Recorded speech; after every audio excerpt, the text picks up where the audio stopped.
noches, edición 514 entre ustedes y nosotros. Buenas noches, Osvaldo.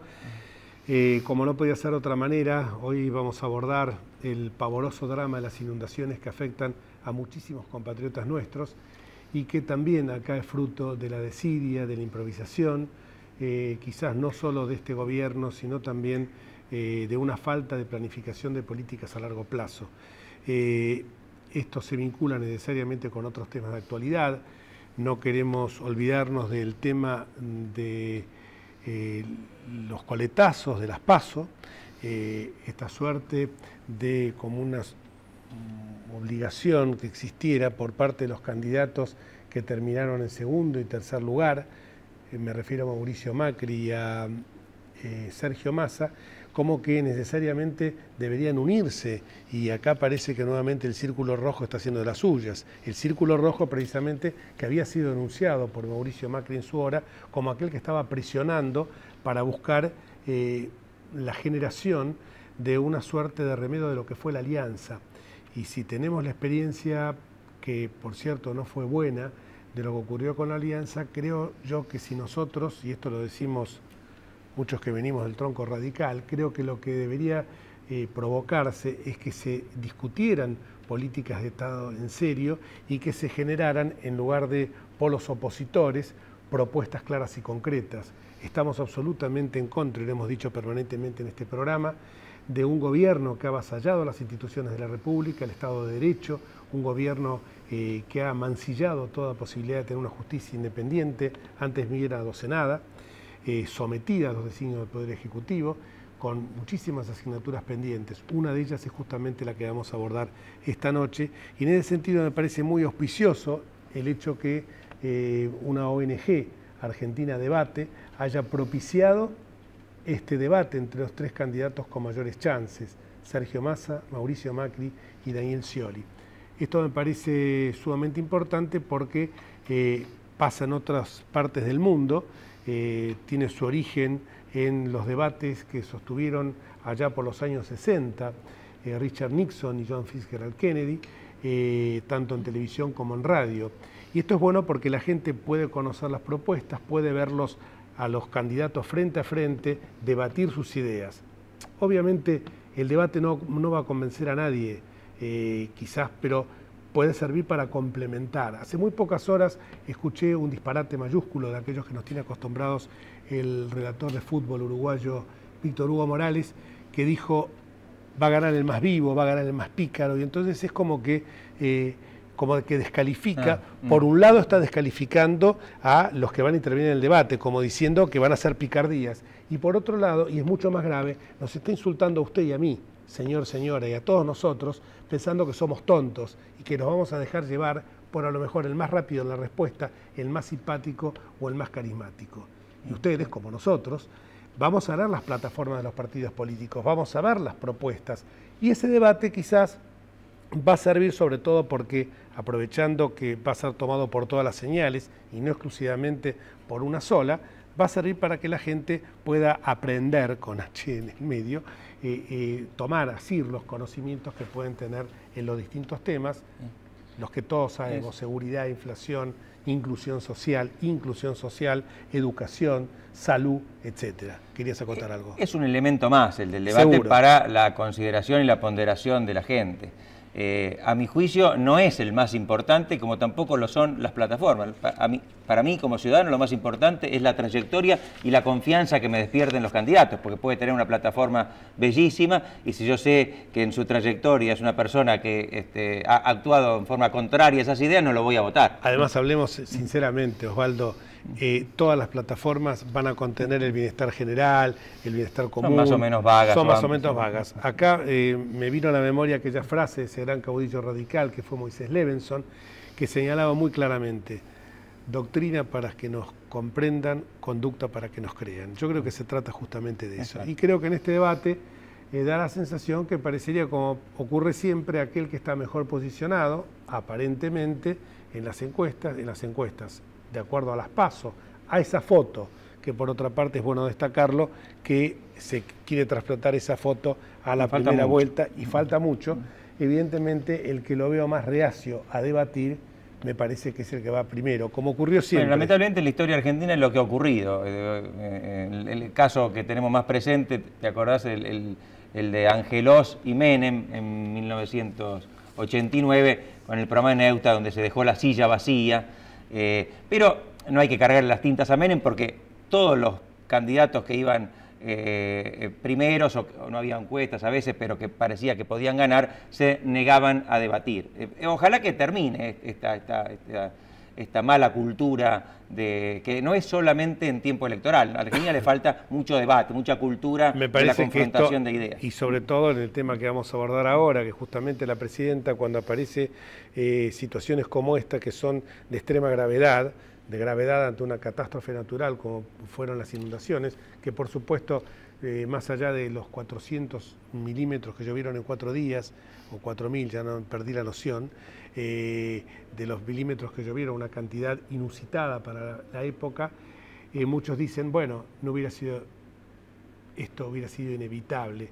Yo creo que seguramente una catástrofe tiene esas características del caso fortuito, como hablábamos antes del programa, y evidentemente, pero lo que me parece que tiene que hacer un Estado es previsor en épocas que hoy, con los satélites que tanto estamos vanagloriándonos de tener satélites, me parece que pueden detectar y anticipar aquellas inclemencias que pueda tener, o aquellos desbordes que pueda tener la naturaleza. Lo que llamó la atención, por un lado, que nos hablábamos de las cadenas nacionales, fue que la presidenta en estos días, que era un tema sumamente grave, no hizo uso de las mismas. Por un lado fue beneficioso porque no nos atormenta con tanta cadena nacional, pero por el otro lado me parece que merituaría que se hubiera hablado de es el manual de los Kirchner. Cuando hay algún acontecimiento que puede dañarlos en su imagen, se alejan, se retiran, no hablan, lo que por un lado es bueno, pero por otro lado, si hay algún momento en que los presidentes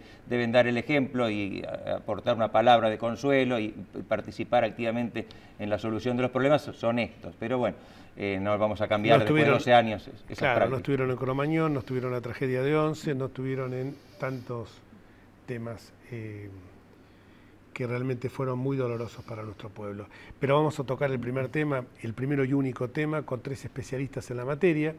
Antonio Brailovsky, con quien compartimos la Convención Constituyente allá por el año 96 de la Ciudad Autónoma de Buenos Aires, que es un capo en todos estos temas y es un ambientalista, es alguien que defiende el medio ambiente, fue el autor, en definitiva, de los artículos de la Constitución inherentes a este tema. Gracias por venir, Antonio. Gracias por invitar. El ingeniero Víctor Pochat, gracias por venir, Víctor, secretario de Recursos Hídricos durante las presidencias de los doctores Alfonsín y de la Rúa, y el arquitecto Roberto Glauach, especialista también en estos temas, pero más sobre el lado de lo que son los reclamos a entes como el Ente Nacional Regulador de la Energía, que hace caso omiso, ¿no?, de las presentaciones. Gracias por venir, Roberto, también. Y la primera pregunta es, un poco lo que yo dije. Dijeron que llovió 400 milímetros en 4 días. Esta suma, evidentemente, es enorme, altísima. Pero, ¿se pudo haber evitado las consecuencias dañinas que provocó esto? Diría que sí. Ahora, hay que pensarlo en términos de asignatura pendiente, no del último gobierno, no del actual, no del anterior. Es una asignatura pendiente que se empieza a generar en la ciudad de Buenos Aires con la intendencia de Antonio Crespo en 1880, cuando se autoriza la urbanización de la zona inundable del Arroyo Maldonado. Y a partir de allí hay una especie de fiesta de más de un siglo, una especie de fiesta de autorizar loteos en áreas de riesgo creciente. Es decir, las ciudades se fundan en el alto, en buenos terrenos, el buen terreno se satura y las ciudades descienden. Y descienden más, y descienden más, y descienden más. Y yo creo que es una asignatura pendiente de todas las gestiones, especialmente las gestiones locales, que han permitido que se urbanizaran áreas de alto riesgo primero y de altísimo riesgo después. Las ciudades crecieron hacia los ríos, con lo cual hay que revisar, por un lado, las responsabilidades, cada vez que se habla de obras y más obras y más obras, se está eludiendo la discusión de por qué metieron la gente adentro del agua. Porque una vez que la metieron, la obra pasa a ser indispensable. Pero si no la hubieran metido, podríamos haber gastado todo ese dinero en otra cosa y no haber tenido desastres. Víctor, en la provincia de Buenos Aires, ¿el tema este también se relaciona con la urbanización o es otra cuestión de la cuenca del Salado? Bueno, tenemos inundaciones, por un lado en las zonas urbanas, como ha ocurrido en Luján, en Areco, en Salto, y hay inundaciones también en la zona rural. Habría que separar. El tema de las inundaciones urbanas tiene que ver con digamos, mal uso del territorio, es decir, de un uso desordenado del territorio. Si bien las precipitaciones han sido abundantes, debemos pensar que estas se van a repetir en cualquier momento. Además, estas en particular responden a un fenómeno que es el llamado fenómeno del Niño, que ya se puede prever con mucha anticipación. Es decir, de hecho, por ejemplo, en este momento en Perú se están tomando una serie de medidas para hechos que van a ocurrir dentro de un par de meses. Es decir, que por un lado tenemos la posibilidad de que la tecnología actual nos permite prever con bastante anticipación la ocurrencia de fenómenos de esta naturaleza. Pero el fenómeno se complica por el hecho básicamente de la mala ocupación del territorio. Por un lado, que, como decía Brailovsky, la ocupación de zonas que se sabe que son inundables. Hay gente que no tiene muchas otras posibilidades. Normalmente aquella de menores recursos se ubica en las zonas inundables porque es la que o vale menos o no vale nada, entonces se ubica allí. No hay planificación a nivel ni provincial ni municipal, entonces la gente en realidad está, digamos, llevada o por los desarrollos inmobiliarios o por esa, digamos, necesidades de ubicarse en algún lugar a ubicarse en zonas inundables. Entonces el problema básicamente de estas inundaciones es que afecta en las zonas urbanas a aquella gente básicamente de menores recursos. Ahora, el origen, por lo que ustedes dicen, tiene bastante que ver con desarrollos inmobiliarios en lugares en los que no correspondían. Decía Brailovsky en la ciudad de Buenos Aires desde 1880, con el arroyo Malona. Bien, pero ese puede ser una advertencia hacia el futuro para que no se emprendan otros desarrollos en lugares que no corresponden. Pero ya es un dato de la realidad. Frente a esa realidad, ¿qué es lo que hay que hacer? ¿Se han hecho las obras necesarias? ¿Hay una mora del Estado provincial y del Estado nacional en esa materia? Yo creo que lo primero que hay que hacer es, por lo menos, parar el crecimiento de población en las áreas de riesgo. Es decir, cada municipio debería delimitar su área de riesgo, cosa que casi ningún municipio del país ha hecho. Delimitar el área de riesgo, plantear de este lado se construye normalmente, desde otro lado se toman precauciones, como los italianos en La Boca, como los isleros del Tigre, etcétera, etcétera. El mismo caso de acá, por ejemplo, era algo emblemático, la esquina de Cabildo y Blanco Encalada. Se hicieron las obras y ya no se inunda más. Y los vecinos, y no se inunda más porque se hicieron las obras. Depende de cómo vengan las próximas tormentas. Es decir, lo que Ciudad de Buenos Aires todavía no tuvo es la tormenta perfecta. La tormenta perfecta es sudestada y marea alta.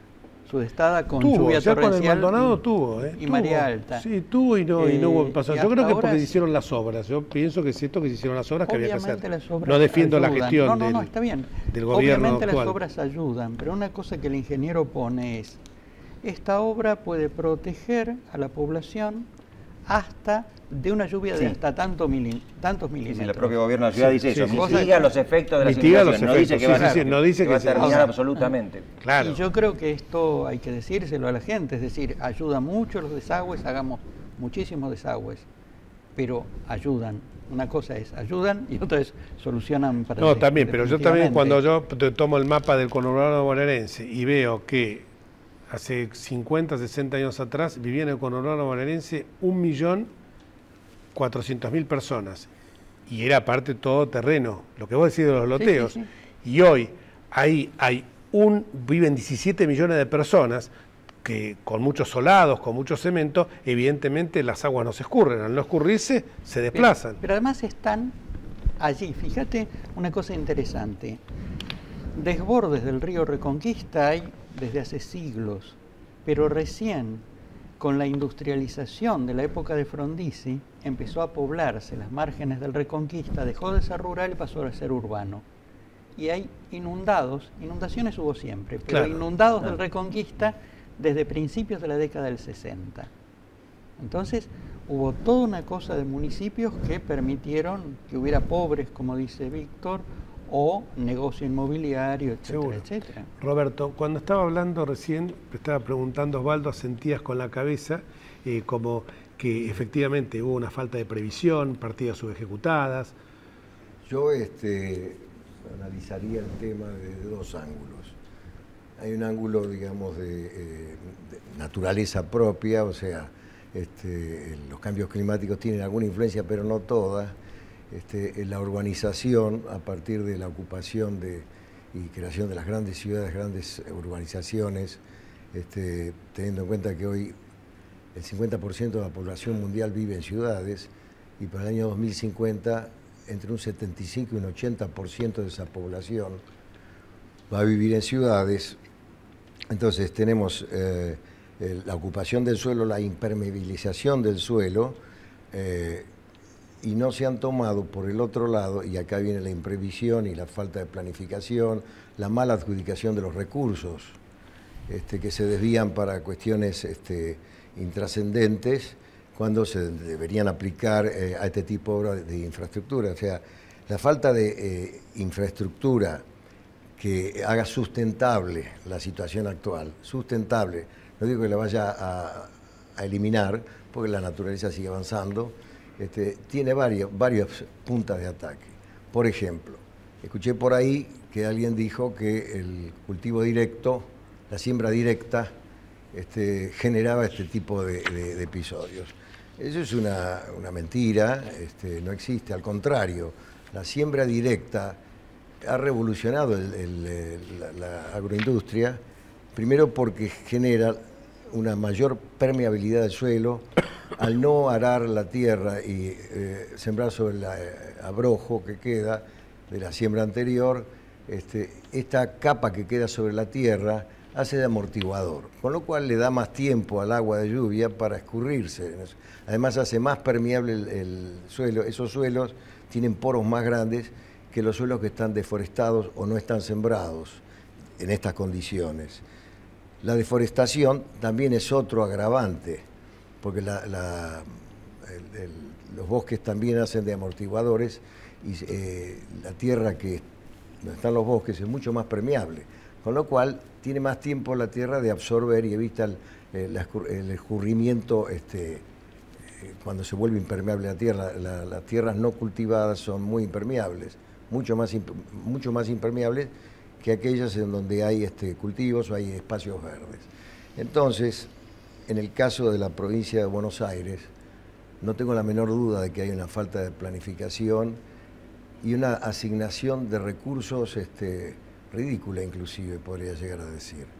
Por ejemplo, en el año 2011, la provincia de Buenos Aires, a través de la Dirección de Saneamiento y Obras Hídricas, licita un proyecto para sanear y regular, digamos, el cauce del río Luján, que es el que anega toda la zona de... Ahí lo estamos viendo con la basílica de fondo. Y en el 2011 fue esto. Sí. Se presentaron varias empresas, gana una consultora, que no voy a dar el nombre ahora, y el proyecto, era un plan, era un diagnóstico que tenía que hacer la empresa. Hasta el año 2015, recién ahora se está entregando, porque en un presupuesto de 4.850.000 pesos más IVA, no aparecieron los recursos. Entonces se le atribuyó a que la Nación no le mandaba los recursos al gobernador, a Daniel Scioli, a partir del año 2012. Ahora yo me pregunto, un presupuesto de 5 millones de pesos, creo que el presupuesto que tiene Scioli lo cubría perfectamente. Ahora, ¿qué pasa? En la provincia de Buenos Aires, el nivel de inversión en infraestructura para morigerar esta situación, y infraestructura hídrica, digo, realmente es mínimo. Se invierte en 6% de su presupuesto nada más. 6%. 6. Provincias como San Luis invierten en casi el 50%. Vamos a la pausa. Sí, no, una acotación nada más respecto a la siembra directa. Aníbal Fernández dijo un día que era la responsable de esto y al día siguiente dijo que él era un fanático de la siembra directa. Bueno, son las incongruencias de don Aníbal. Vamos a una pausa y cuando volvamos vamos a seguir con este tema, pero comparando las partidas subejecutadas y cómo el Estado tira la plata, erróneamente.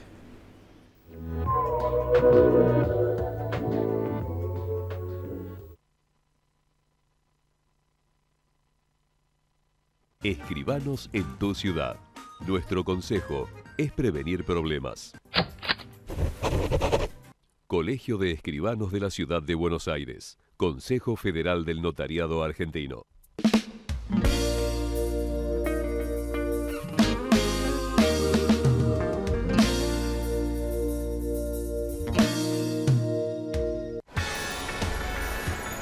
¿Sabías que podés hacerte controles de salud gratuitos en los hospitales públicos de la ciudad y en cualquiera de los centros de salud y acción comunitaria que están en los barrios?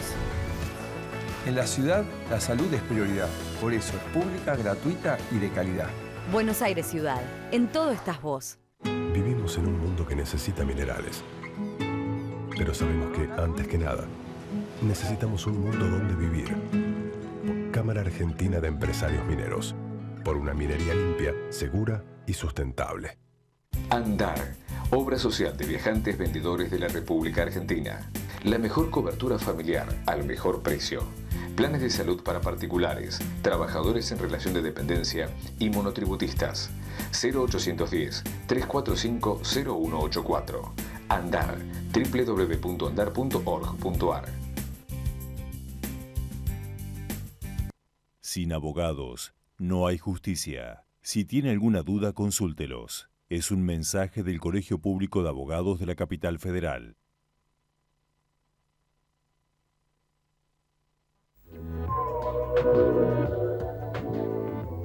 Le pedimos siempre que nos manden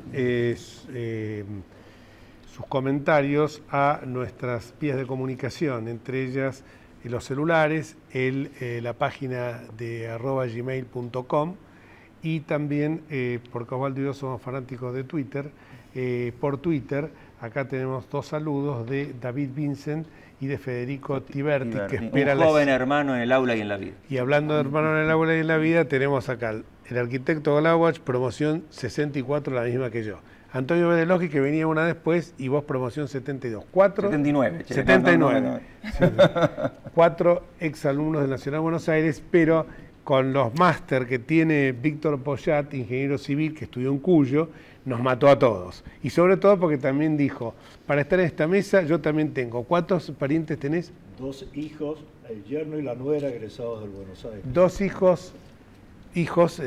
4 hijos. 4 hijos, 2 políticos egresados de la Ciudad de Buenos Aires. Entonces dijo, tengo derecho a estar con ustedes también.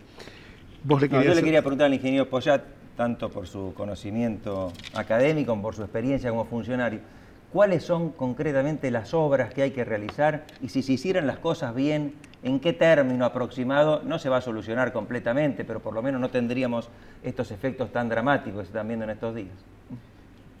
Cuando uno habla de soluciones, lo primero que piensa es en obras.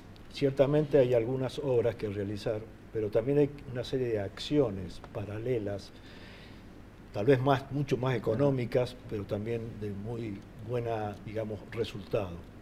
Cuando hablamos recién de la mala ubicación de la gente, por ese crecimiento desordenado de las ciudades, realmente ahí hay un problema de planificación, de zonificación, de reubicación de esta población mal ubicada.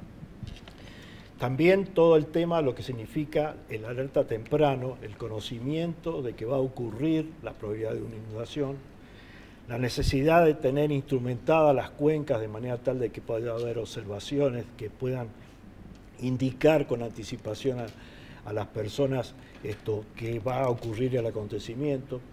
planes de contingencia de manera tal de que la gente ante el evento sepa a dónde ir, que estén los lugares preparados para recibirlos, que estén las ayudas armadas y no necesariamente luego que nosotros siempre respondemos posteriormente a que ha ocurrido el evento, con toda la solidaridad tan valiosa de la gente, pero que evidentemente muestra la falta de previsión.